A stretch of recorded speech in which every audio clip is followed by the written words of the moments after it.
ఈరోజైతే మా ఫ్రెండ్స్ ఇప్పి చేసేసుకుందాం అని అన్నారు. అయితే ఆ ఇప్పి చేసేసుకున్నాము ఎలాగైతే. కానీ అది లాస్ట్‌లో చూడండి ఎలా అయిందో. కొంచెం అయితే సాల్ట్ ఏసేసాననమాట. లావణ్య మాత్రం కొంచెమే ఎయ్యి ఎక్కువొద్దు అనింది. అయితే ఉప్పు అయితే సరిపోలేదు మాకు.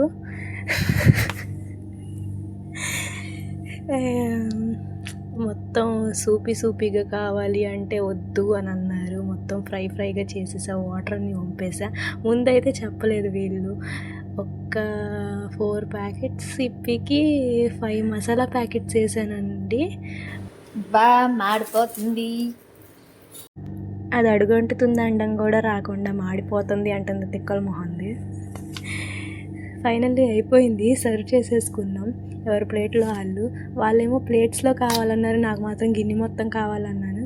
గిన్నెలో వేసుకొని కూర్చొని తింటున్నాము. గిన్నె మొత్తం నాకేసా పూర్తిగా. వాళ్ళకైతే శుద్ధగా ఉంది, నచ్చలేదు అన్నారు. కాకపోతే పందుల్లాగా పడి తిన్నారు. ఎలాగైతే చేసింది మాత్రం కొంచెం కూడా వదలకుండా తిన్నారు. మొత్తం తినేసిన తర్వాత అంట్లు పంచాయతీ నాకే పెట్టారు. ఏం చేస్తాం, ఎవరి కర్మ కాళ్ళే బాధ్యులు.